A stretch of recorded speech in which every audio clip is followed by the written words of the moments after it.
Nah itu harus diakui dulu nih, yang mana nih yang paling menjadi beban pikiran atau perasaan. Iya. Kalau kita nggak pernah ngakuin, itu ya sulit juga untuk kita berdamai dengan diri kita sendiri. Betul. Hey kawan, apa kabar? Kembali lagi bersama Niraya Moti. Kesepian kalian, obrolin aja.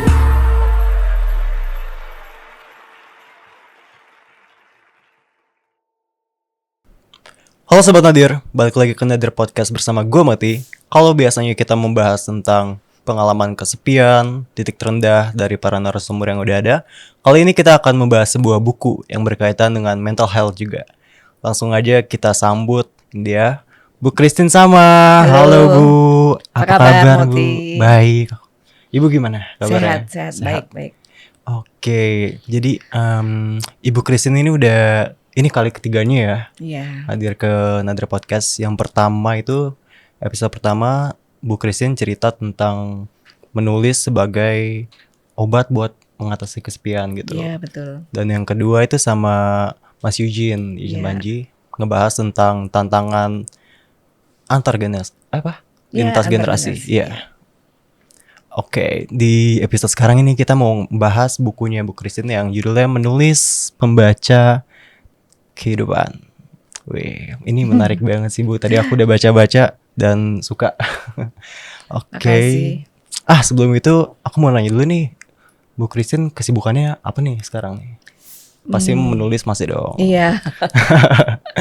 Pasti masih menulis. Kemudian sekarang kan ada aktif ya di Kaukus Masyarakat Peduli Kesehatan Jiwa. Banyak kegiatan untuk edukasi dan kampanye, juga riset tentang kesehatan jiwa. Terus lebihnya apa lagi ya? Kayaknya itu aja kegiatannya. Itunya komunitasnya masih ada Bu? Masih. Kita namanya apa? Kebaya, Kopi dan buku. Kebaya, Kopi dan Buku itu kan yang udah lama komunitasnya, kemudian di sinergikan karena sekarang isunya sedang mental health, jadi isu-isu yang dibahas tentang kesehatan jiwa. Oke. Kalau yang itunya masih ada nggak Bu? Yang Writing for Happiness? Nah itu dia. Apa tuh? Writing for Happiness itu kan dulu kita selenggarakan karena COVID ya. Jadi bagaimana kita bisa menulis pada saat COVID waktu itu untuk mengatasi masalah kejiwaan, kemudian masalah kesepian dan sebagainya. Nah kemudian kan waktu itu karena harus di rumah aja, ngapain tuh di rumah gitu, antara lain kita bikin Writing for Happiness. Tapi sekarang belakangan karena semua sibuk. Karena sibuk ya. Biasa udah sibuk gitu, terus akhirnya kita jarang kumpul lagi gitu. Oke.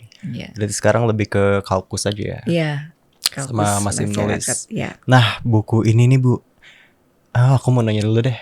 Awalnya gimana nih Bu sampai Bu Christine nulis buku ini? Ya tadi sebetulnya awal mulanya memang dari Writing for Happiness ya, yang di 2019, 2020, 2021 karena COVID. Kemudian waktu itu banyak sekali teman-teman ya yang kebingungan ngapain gitu. Nah kemudian bikin Writing for Happiness. Nah buku ini sebetulnya bagian dari Writing for Happiness itu. Pantas. Tadi pas aku baca banyak banget mention tentang itu. Iya. Jadi awalnya sih kita bikin bagaimana menulis untuk kesehatan jiwa, nah atau kesehatan mental gitu kan. Nah kemudian mungkin karena waktu itu masa COVID gitu ya, orang pada dan belum terlalu aware soal kesehatan mental gitu. Waktu itu teman-teman pada bilang tuh gimana ya supaya kita lebih ada semangat semangat inspiratif gitu. Nah, supaya pelatihannya itu bukan langsung untuk kesehatan mental, tapi untuk meningkatkan kebahagiaan gitu. Oke. Makanya temanya bukan nama acaranya Writing for Happiness. Jadi bagaimana kita bisa meningkatkan kualitas hidup, meningkatkan kebahagiaan lewat menulis. Sebetulnya itu menulis tuh salah satu aja sih sebetulnya. Salah satu ya. Ya, karena untuk meningkatkan kualitas hidup kan macam-macam. Ada Betul. yang lewat musik, ada yang lewat melukis, ada yang lewat yoga dan sebagainya. Nah, kebetulan karena saya penulis, jadi sama-sama dengan teman-teman penulis lainnya kita bikin Writing for Happiness. Itu jadi awal mulanya berkah Oke. dari COVID sebetulnya. Berkahnya ada ya berkahnya. Banyak berkahnya. Banyak ya. Walaupun ya. Ya, walaupun harus di rumah sendirian ya waktu itu kan bahkan ketemu keluarga aja sulit Susah, kan. ya. Banyak orang yang merasakan kesedihan gitu Betul. kan. Tapi kita di Writing for Happiness tuh gimana caranya supaya dalam berbagai situasi kita bisa meningkatkan kualitas hidup, bisa tetap berbahagia, dan itu adalah obat untuk kita tetap bisa meningkatkan imun waktu itu gitu. Ya betul. Berarti udah lama juga ya? Iya, lama dari 2019, 2020 itu. 2020 ya. Jadi ya Hampir 5 tahun. Ya 4 tahun. 2019 kan baru mulai Oke. COVID-nya ya kan. Jadi kita mulai itu 2020. Ya. 4 tahun ya. Iya. Sekarang udah 4 tahun dan ternyata makin relevan isu tentang mental health itu. Betul. Ya.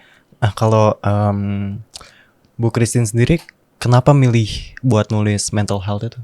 Ya, sebetulnya panjang ceritanya ya, karena sebelum Writing for Happiness itu saya juga jadi volunteer, jadi relawan untuk temanya sama, Writing for Happiness juga, menulis untuk kesehatan jiwa ya.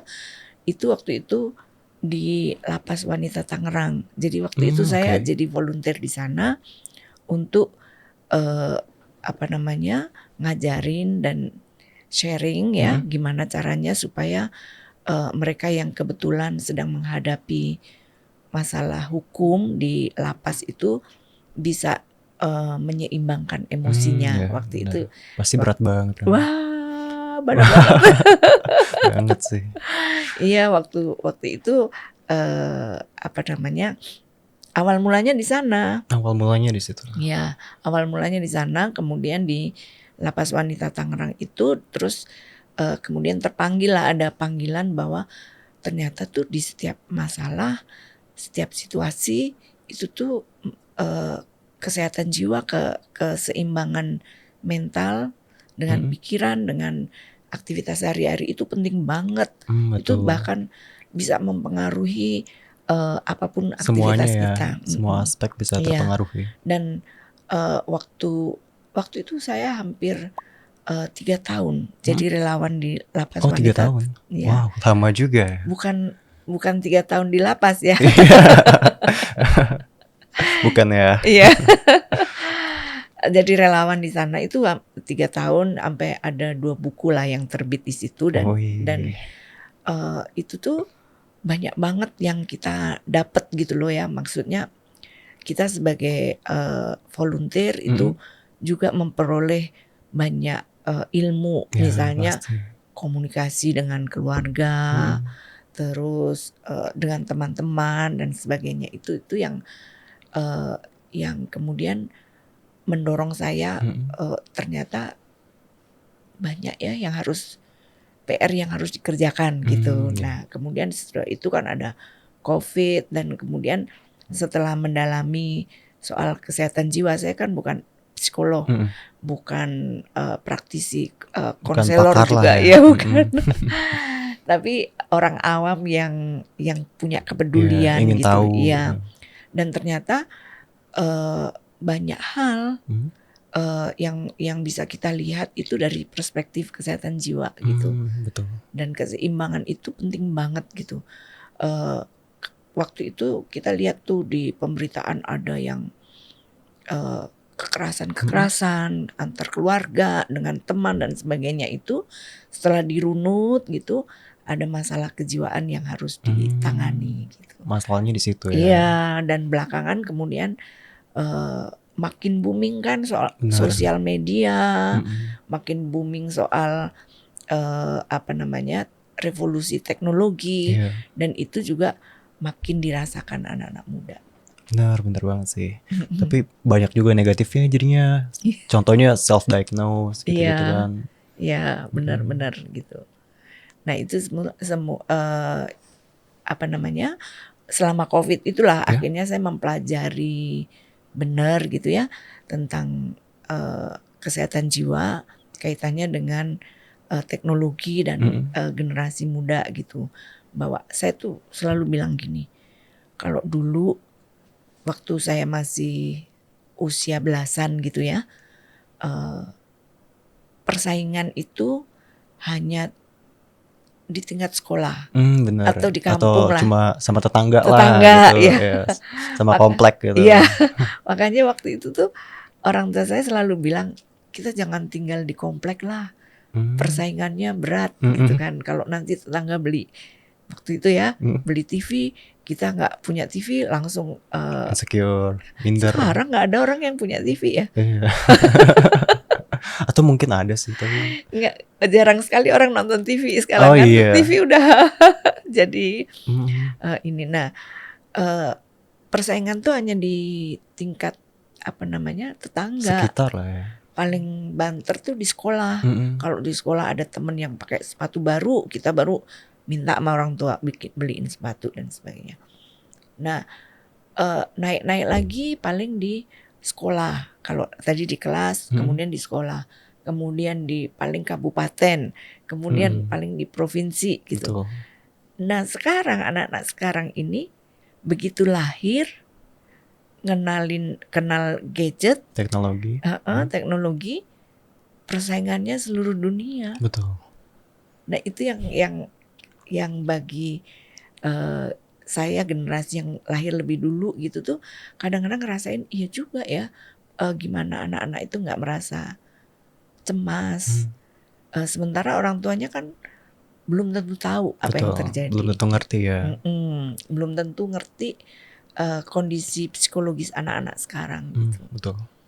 Itu yang menurut saya semakin penting banget ya kita memahami kesehatan jiwa, dan kita harus terus menggaungkan karena anak-anak sekarang juga lebih aware kan soal isu kesehatan jiwa. Justru malah anak-anak sekarang lebih aware ya. Iya.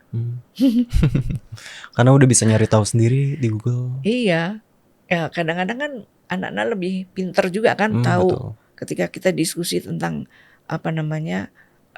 kesehatan jiwa, mereka referensinya bisa banyak, tapi apa yang mereka bicarakan itu apakah udah tepat atau belum itu.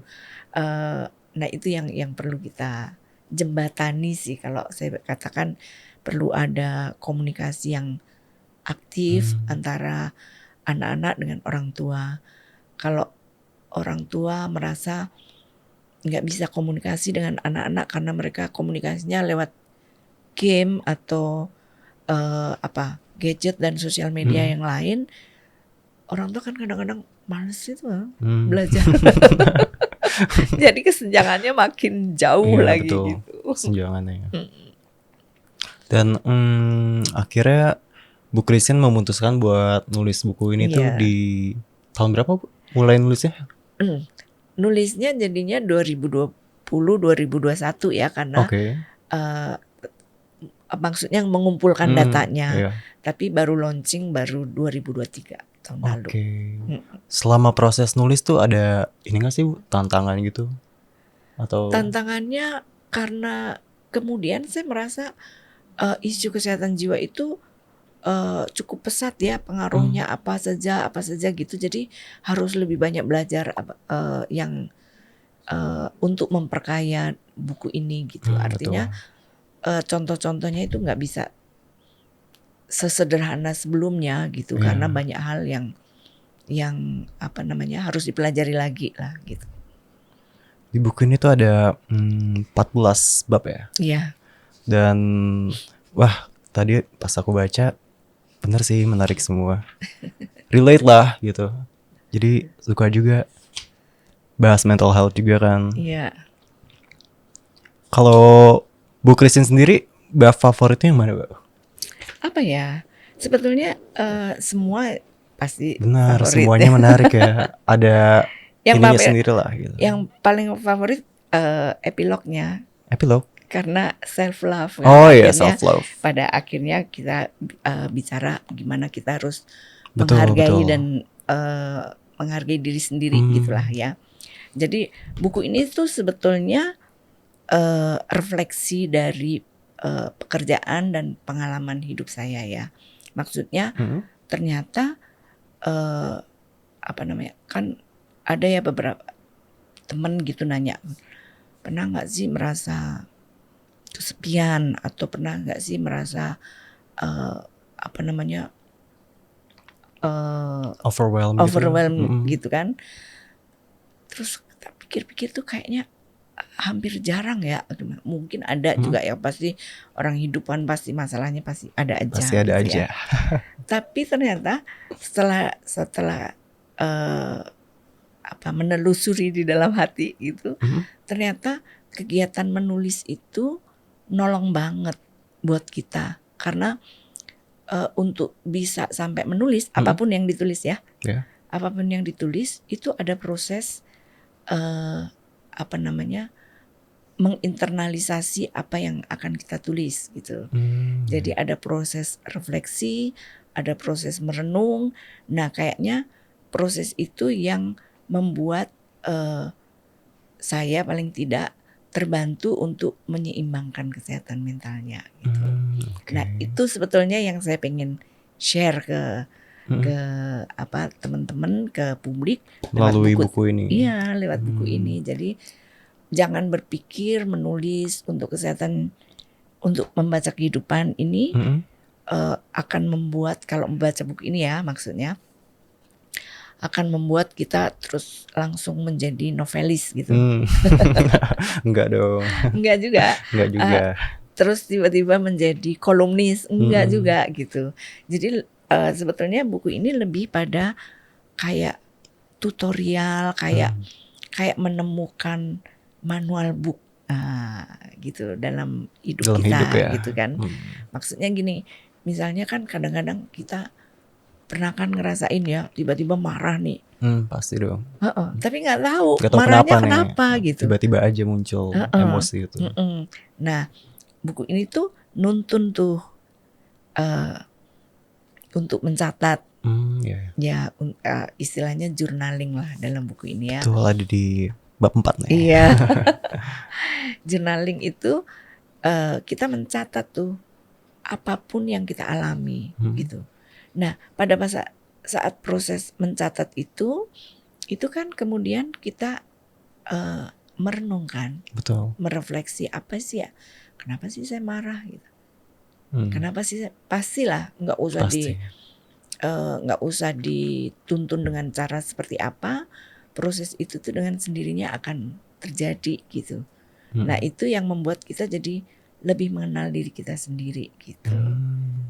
Jadi menulisnya itu lebih pada menulis aktivitas kita sehari-hari gitu ya.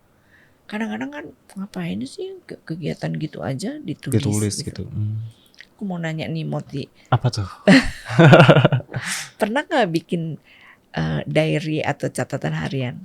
Kalau diary atau catatan harian gak pernah sih. Tapi karena aku songwriter kan, jadi nulis lirik gitu, lirik lagu. Bisa ini juga kan, kadang-kadang ketika nulis lirik itu ada sesuatu yang relate yang bisa tersadar. Ya kan? Pasti rasanya tuh kayak apa ya, kita nuangin jiwa kita gitu lah saat nulis. Meskipun belum tentu orang lain ngerti ya apa yang ini, tapi kita udah melakukan rilis gitu. Dan mungkin apa yang kita tulis atau yang mau ditulis itu kan orang lain kok banget nih. Karena dengan seperti itu kan orang juga merasa, oh, gua Ternyata ada ya. terwakili nih. Ternyata ada juga ya yang ngerasa Iya. kayak gini gitu. Iya, ya kurang lebih seperti itulah apa namanya substansi dari menulis membaca kehidupan ini. Artinya lewat menulis kita bisa jadi mengenal diri kita sendiri. Betul. Karena Ya. yang paling tahu diri kita sendiri Ya. ya diri kita Kita. sendiri. Kalau kita nggak pernah ngasih tahu, ini ya jangan membahas soal apa ujian misalnya, karena pernah punya peristiwa yang tidak menyenangkan pada saat ujian gitu. Tapi kalau orang tidak menyampaikan gitu kan, jadi nggak tahu.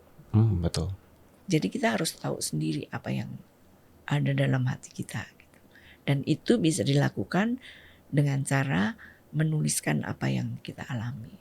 Dan apa yang kita Syukur-syukur rasakan juga. bisa tiap hari. Ya, Kalau betul. enggak, ada juga nih dalam buku ini juga bisa juga nulisnya berdasarkan tema maksudnya.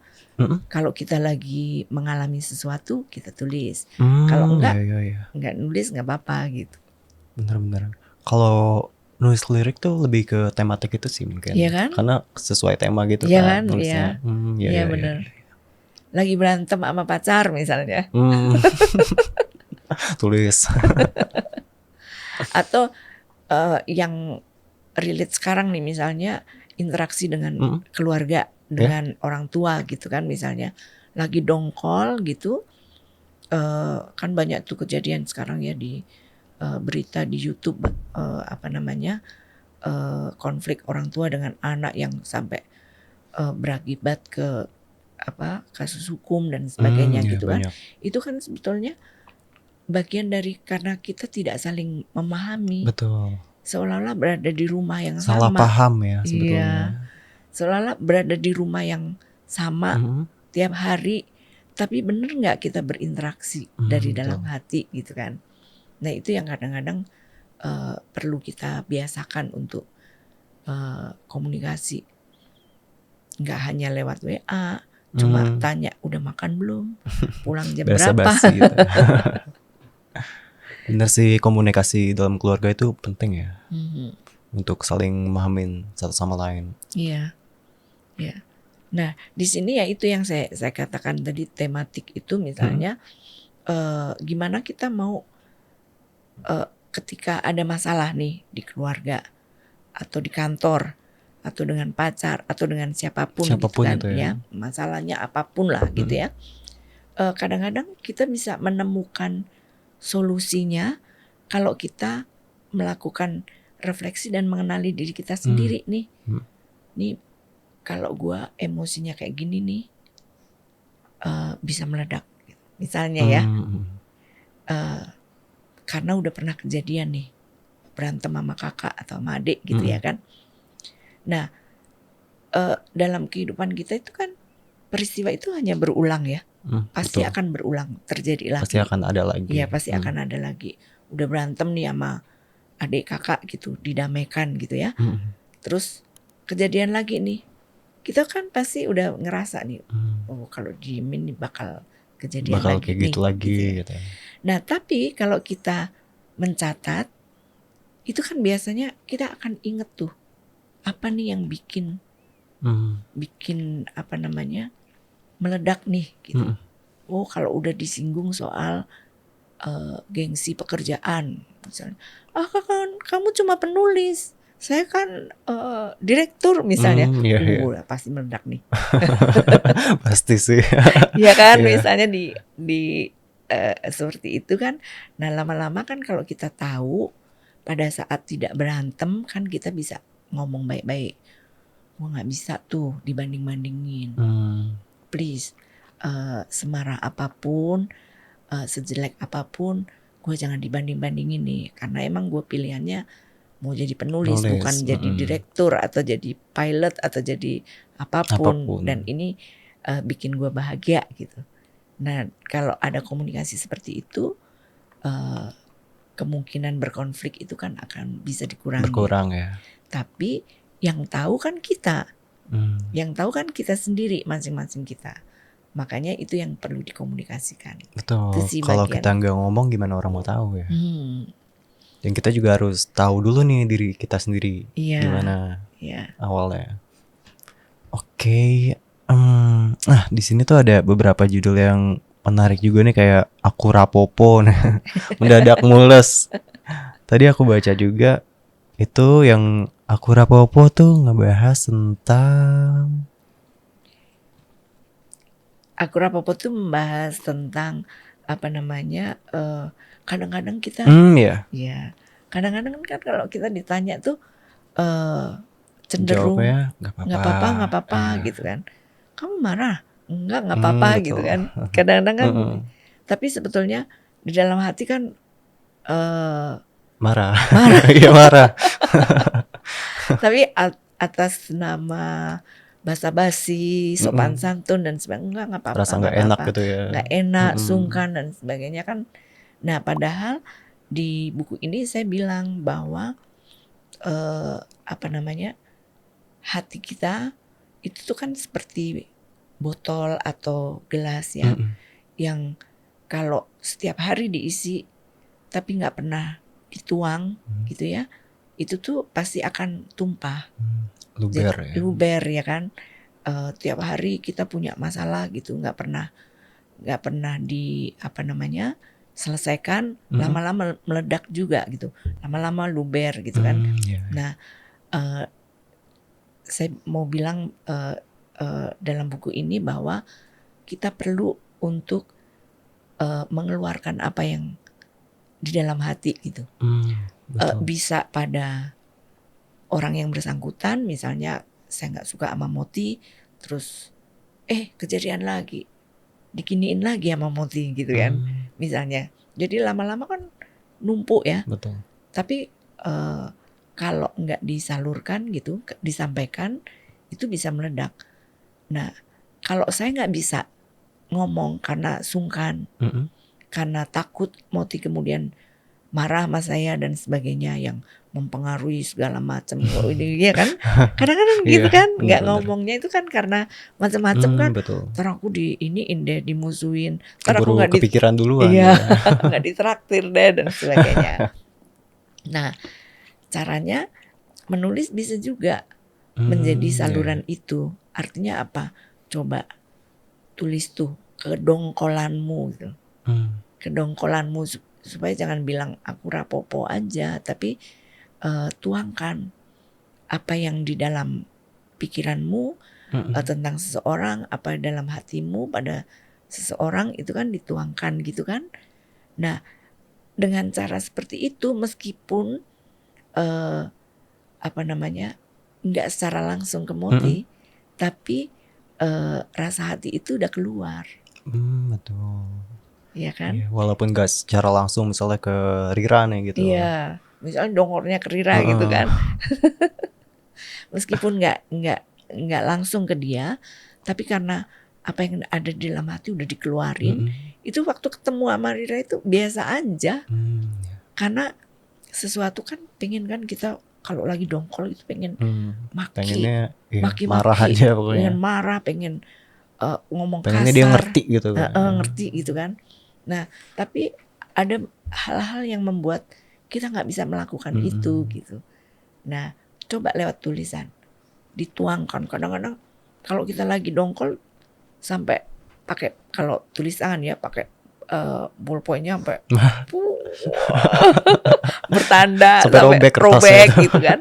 Iya, nggak apa-apa sampai robek pun, karena ini kan bagian dari terapi untuk kita mengatasi emosi kan. Gitu. Udah marah nih, Moti tuh ini itu kan, ditulis di coret-coret gitu kan. Nah, tapi karena saya nggak pengen hubungannya rusak, tapi juga hatinya juga nggak pengen rusak juga. Nggak pengen rusak juga hati saya, udah keluar kan, habis itu dibuang, nggak ada orang yang tahu, apa namanya, emosinya bisa lebih stabil, hubungan kita juga lebih baik. Nah, pada saat kita udah relasinya udah baik, saat itu kita bisa ngomong, Moti aku sebetulnya nggak suka loh kamu kalau ngomong kayak kemarin tuh, misalnya ngomong kasar sama saya, Iya. aku nggak suka karena aku udah tua, kan kamu mestinya nggak ngomong kasar dong sama saya gitu kan.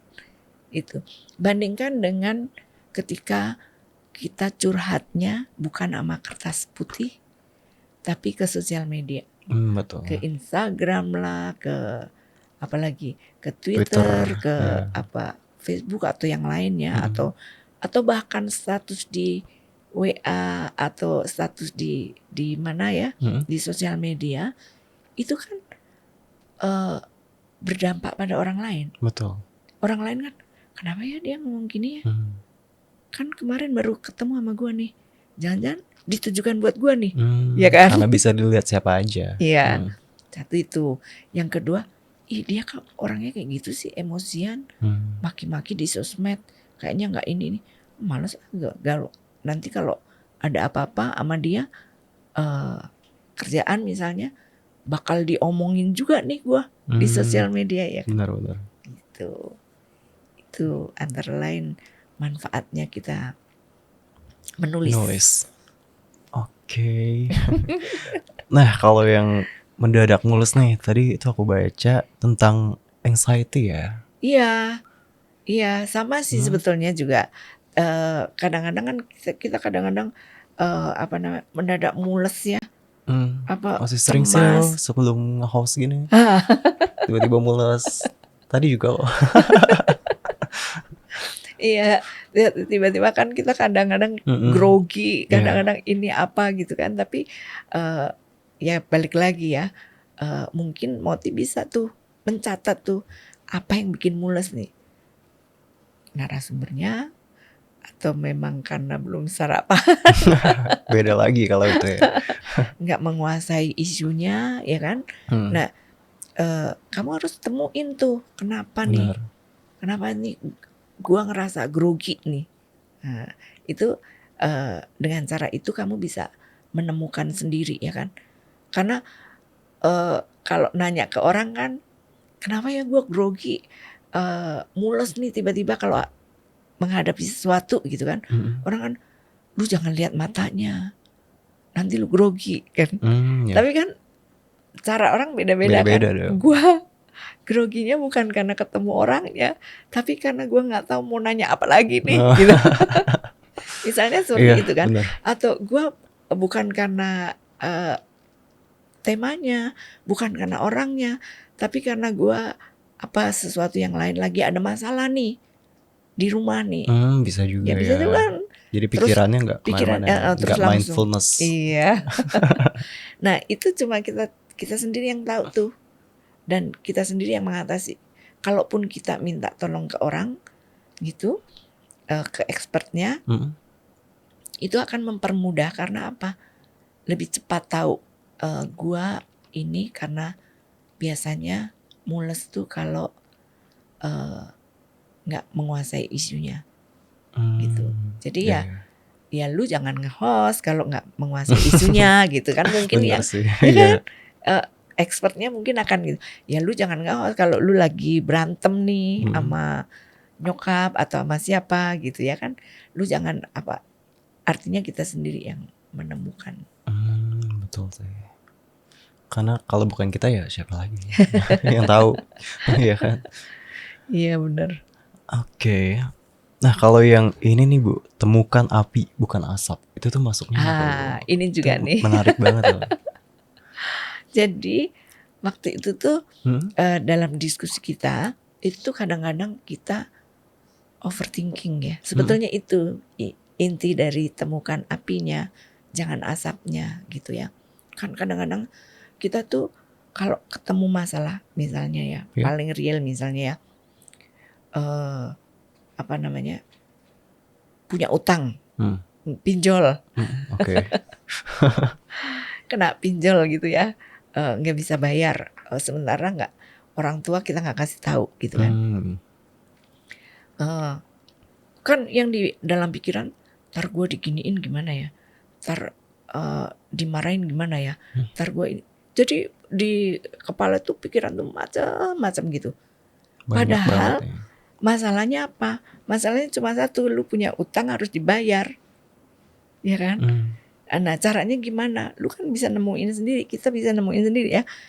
Pinjem ke orang tua, lapor ke orang tua, ngasih tahu ke kakak, jual apa namanya perhiasan misalnya karena Jual kita barang lah ya. BU gitu. BU gitu kan. Ya nggak bisa lah kan ini cincin peninggalan dari ini misalnya gitu. Tapi kita kan pikirannya padahal persoalannya hanya lu punya utang Harus mesti dibayar. bayar. Tapi kan pikirannya ya ini peninggalan, ini warisan, ini itu kan. Ya. Jadi pikiran kan macam-macam gitu. Nah sampai kita nggak nemuin tuh masalahmu tuh apa sih gitu. Pernah nggak ngalamin tuh? Pernah sih. Pernah ya. Iya. Sering kayaknya. Sering berantem sama Rira gitu ya. Misalnya masalahnya tuh apa gitu. Tapi kan kadang-kadang kita nggak fokus pada masalahnya kan. Betul. Tapi mikirinnya gimana ya caranya supaya Rira begini, supaya ini begini, ini kan. Gitu. Jadi kita nggak fokus pada apinya yang harus kita padamkan, tapi asapnya sampai matanya nangkep kan? Iya. Ya kadang-kadang kita mikirin. Jadi apinya nggak mati, asapnya tetap kemana-mana. Terus, terus kita iya. pikirin ininya, apanya, itunya itu. Tapi sumber masalahnya kita nggak pernah sentuh, nggak pernah. Padahal sumber masalahnya itu cuma tinggal bilang sama Rira bahwa minggu depan gue nggak bisa, meskipun gue udah banyak bolos, tapi gue nggak bisa, tetap aja nggak bisa gitu kan. Resikonya apa? Lu diomelin, ya hadapin aja daripada asapnya uring-uringan terus. Gitu. Jadi itu artinya. Kadang-kadang kita nggak fokus pada persoalannya. Nah, balik lagi. Caranya gimana menemuinnya itu? Kalau kita pernah mengalami hal itu, kemudian kita tuliskan kan, suatu saat mengalami hal yang sama, kita tinggal buka nih. Waktu itu kenapa ya gue begini ya? Betul. Iya waktu itu karena ini apa aja sih yang masalah yang membuat asapnya terus mengepul sementara sumbernya nggak pernah disentuh gitu. Sederhana sih sebetulnya. Betul. Bagus sih kata-katanya itu. Makasih Moti. Temukan api bukan asap. Iya. Sebetulnya banyak juga tuh di pemberitaan gitu ya, di media gitu kan, pada meributkan penggunaan istilah kasar dengan pedagang kaki lima dan sebagainya ya, yang lagi rame. Oh iya. Tapi itu. kita meributkan di itunya, di asapnya itu dampaknya apa, ini apa-apa, tapi persoalan pokoknya apa sih gitu. Kita nggak pernah membahas itu kan. Kadang-kadang kita lebih suka bikin meme yang makin membuat makin asapnya parah ya. Kemana-mana asapnya gitu kan. Betul. Makin parah gitu kan. Tanpa tahu kita kadang-kadang ini juga nih, kadang-kadang kita lebih sering komentar, cepet banget nih komentar. Sementara kita nggak tahu nih apa-apa ya. Persoalannya apa sih gitu. Benar.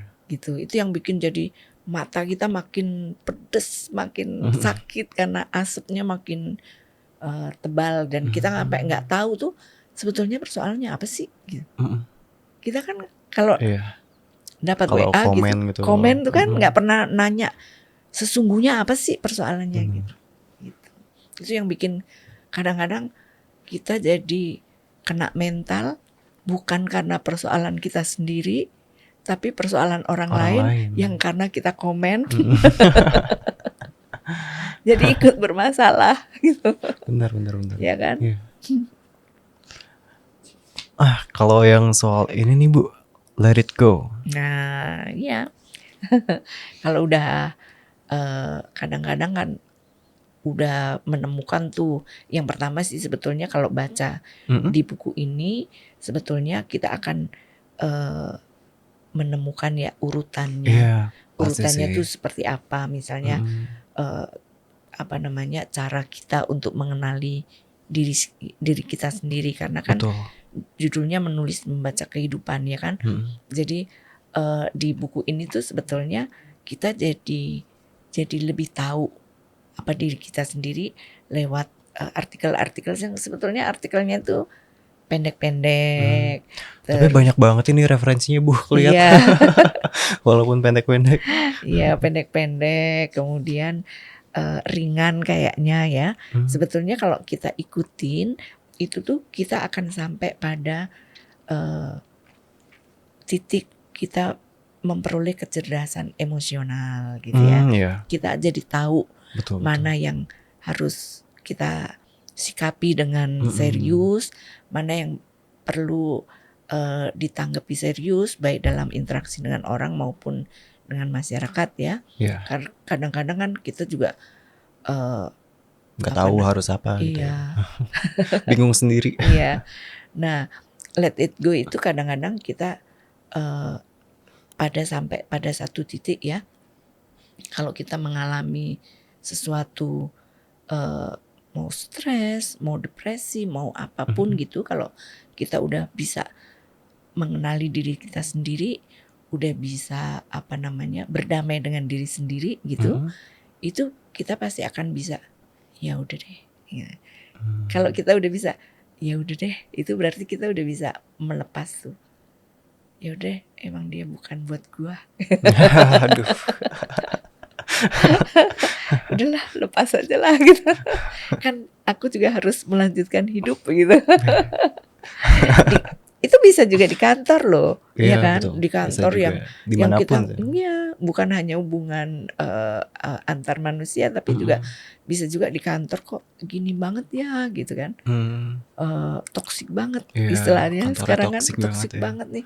Gue udah berusaha begini, berusaha datang pagi, berusaha ini itu, dan yaudah kayaknya gue bukan di situ deh gitu. Nah sampai pada titik itu tuh sebetulnya kita udah merasakan kedewasaan secara emosional gitu. Jadi tahap awalnya itu ya kecerdasan emosional. Iya. Tapi letting go itu emang susah sih Bu. Iya. Letting go apapun banget. itu. Susahnya pakai banget ya. Betul. Iya. Kalau dari ada nggak Bu pengalaman Bu Christine sendiri yang dari semua bab ini yang sepenuhnya pengalaman pribadi gitu? Jadi kan ini mungkin ini juga sebagian besar dari cerita ini refleksi dari kehidupan saya ya, maksudnya yang relate, karena kan aku nggak bisa nulis kalau tidak berkaitan, meskipun contoh-contohnya bukan contoh-contoh real yang saya alami, tapi banyak temen yang, jadi karena di Writing for Happiness itu kan banyak temen yang cerita, tapi kan saya nggak bisa menuliskan nama mereka juga kan. Nah, refleksi dari semua peristiwa itu ada di sini. Akhirnya karena sebelum jadi dalam bentuk buku ini, kita juga diskusi sama teman-teman nih, sebetulnya apa sih yang kita peroleh nih pada saat berinteraksi di Writing for Happiness gitu kan. Nah memang itu tuh awalnya memang yang paling penting dari kesehatan jiwa itu kalau kita mengakui nih bahwa kita semua tuh bahwa kita semua tuh pasti punya masalah. Nggak ada tuh orang yang meskipun di sosial media isinya happy terus semua, tapi belum tentu tuh dalam kehidupan real aslinya tuh kayak gitu. Bisa jadi lebih parah. Bisa nge-postnya sambil nangis. Iya benar. Kan Anda kan kalau kita lihat yuk, lagi marah-marah begitu diajak foto habis itu nangis lagi. Marah lagi. Iya, nah yang kalau ngikutin buku ini ya yang pertama yang harus kita lakukan ya kita menyadari dan mengakui lah. Mengakui. Nah, kadar pengakuannya tergantung masing-masing. Betul. Kalau kita mau berhasil berdamai dengan diri sendiri dan kemudian bisa let it go dan self love, Ya, mencintai diri kita sendiri, ya pertama kita harus sadar dulu nih bahwa menemukan diri dulu. bagian mana sih dalam hidupku itu yang masih Masih belum serk gitu lah. ya gitu. Masih ganjel Ternyata apa gitu dalam yang mau di hubungan suami istri, pacar atau anak dan ibu atau Ya. di tempat kerja ini bahkan termasuk ketika dengan orang tua, mungkin orang tua udah almarhum gitu ya. Tapi kan ada juga kadang-kadang Masih gua belum nggak damai bisa ya. nih karena nah itu harus diakui dulu nih yang mana nih yang paling menjadi beban pikiran atau perasaan. Iya. Kalau kita nggak pernah ngakuin itu ya sulit juga untuk kita berdamai dengan diri kita sendiri. Betul. Jadi sama aja kayak kita cuma lari aja dari Iya. masalah itu. Kamu tahu? Tahu dong. Tapi Gitu mungkin yang sih.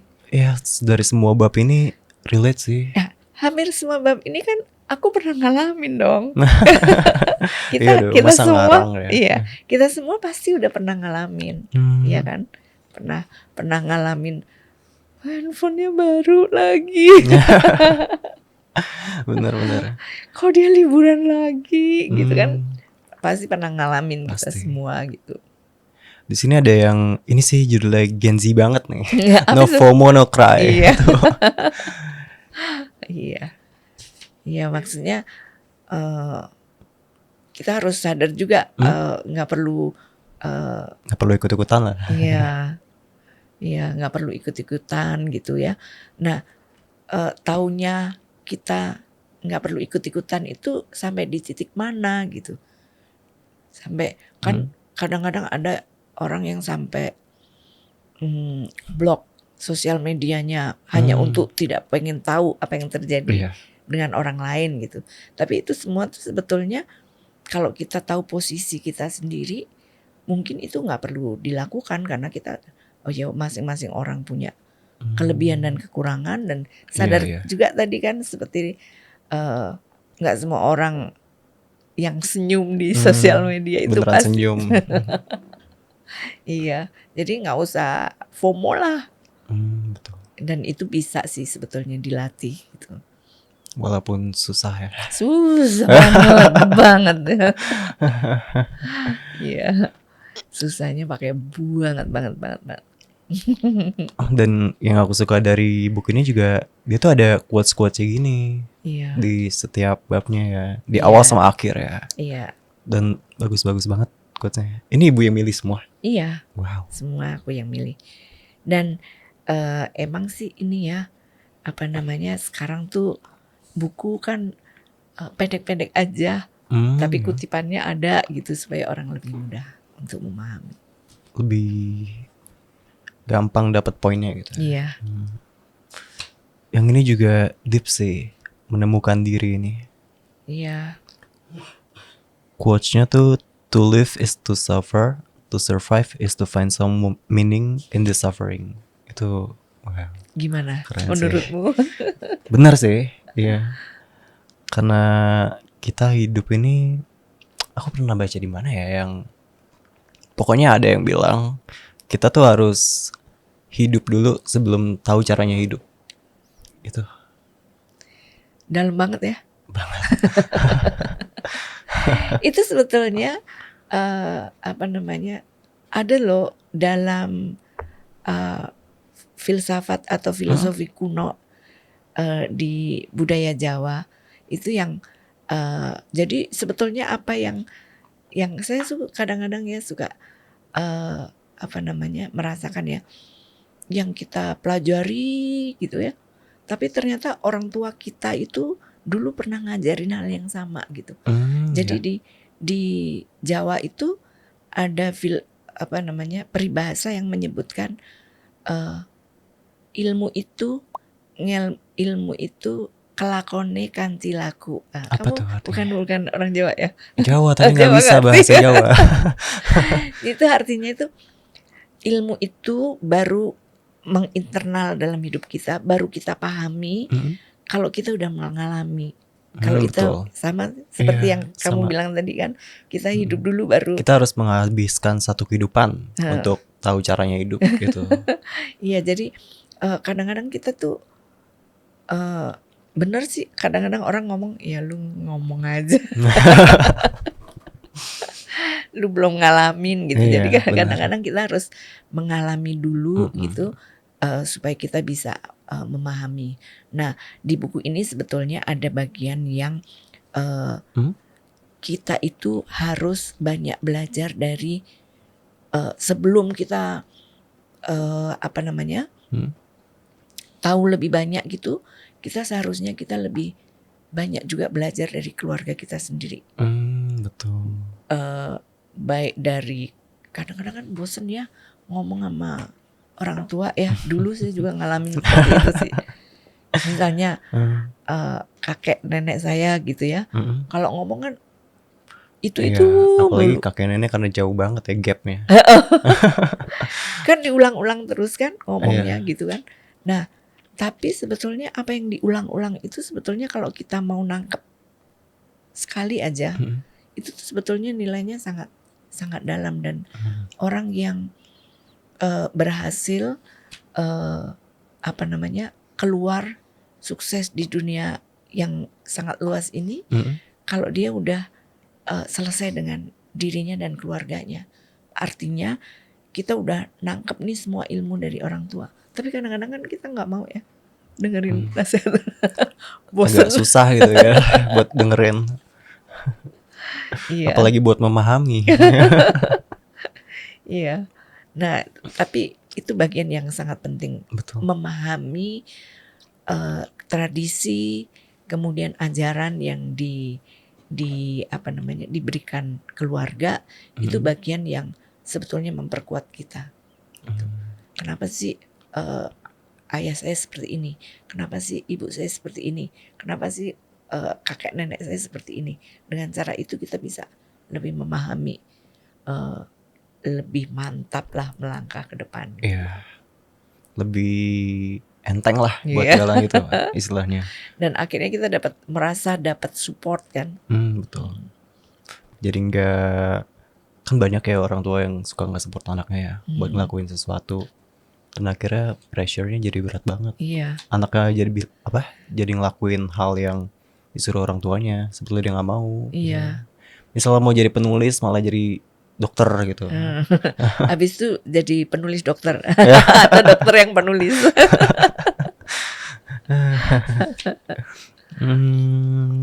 Yang mana lagi ya yang Apalagi wah ini kalau dibahas semua nanti nggak ada yang baca bukunya Bu. iya benar. Jadi intinya baca bukunya, ikutin Kalau mau dapetin langkah-langkahnya. buku ini di mana nih Bu? Di toko buku Gramedia. Gramedia ya. Ini ada ininya juga ebook. E-booknya ada. Ada juga tuh guys. Ya. Dan ini tuh pokoknya yang ibu tadi bilang epilog gitu, self love Ya, ya. self love ya. Itu Kadang-kadang kita harus mengapresiasi diri kita sendiri. Betul. Itu intinya. Ya. Mencintai diri sendiri. Mencintai diri sendiri, bukan egois ya, tapi bukan selfish. bukan selfish, tapi kita harus mengapresiasi diri kita sendiri. Kita harus tahu karena kita tahu diri kita, jadi kita bisa lebih menghargai diri kita sendiri. Jangan bentar-bentar dibandingin sama orang lain, terus kasih pressure nih, dituntut nih harus sama gua, harus sama Moti nih, atau harus sama dengan siapa idola kita gitu. Enggak juga. Iya, apalagi itu saingannya seluruh dunia sekarang. Itu paling berat Makin berat banget lagi. tuh. Oke, kalau dari Bu Christine sendiri harapannya nih setelah menulis buku ini dan akhirnya terbit itu apa sih Bu buat pembaca? Harapannya bisa semakin banyak sih orang yang bisa menggunakan terapi menulis untuk menjaga kesehatan jiwa. Dan sebetulnya bukan hanya menulis sih, untuk menyeimbangkan kesehatan jiwa kan banyak caranya. Tapi menulis itu kalau menurut saya ya, itu kita bisa lebih memahami diri sendiri gitu. Artinya misalnya gini, kalau kita beli nih laptop, kita kan tahu rusaknya itu seperti apa nih. Kalau nggak pernah di charge gitu, misalnya kan. Iya, pasti mati ya, nggak bisa nyala.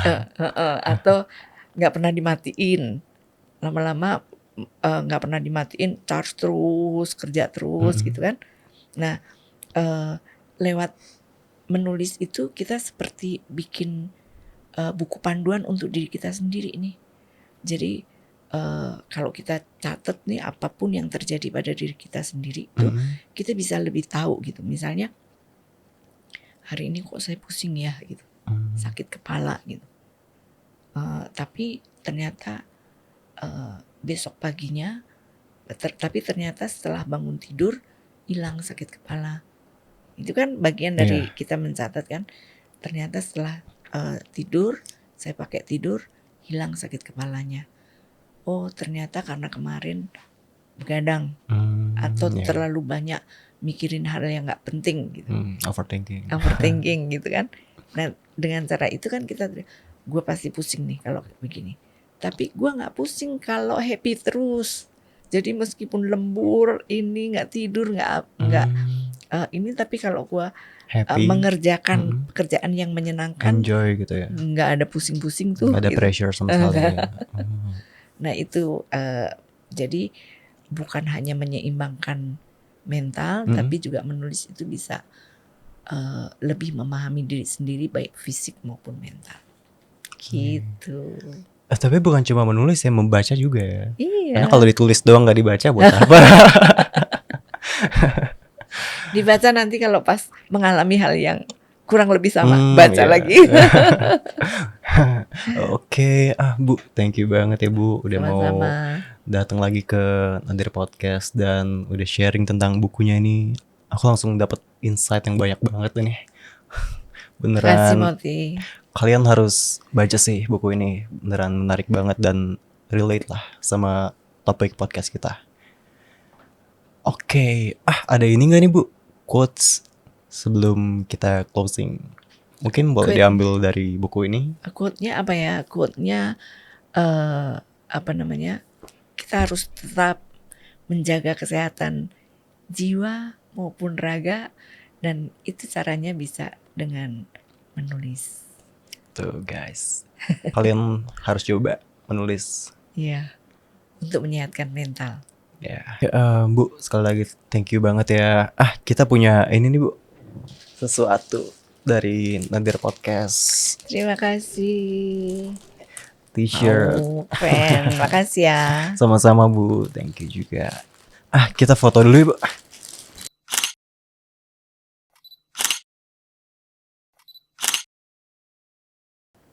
Oke Bu, thank you banget ya Bu sekali lagi. Makasih Moti. Nanti main-main kesini lagi Bu. Ya, 4 siap kali. tunggu diundang lagi. Oke, siap-siap. Oke Sobat Nadir, thank you juga buat kalian yang udah nonton episode kali ini. Jangan lupa buat like, comment, share, subscribe, dan juga nyalain lonceng notifikasinya biar gak ketinggalan episode terbaru dari kita. See you. Hey,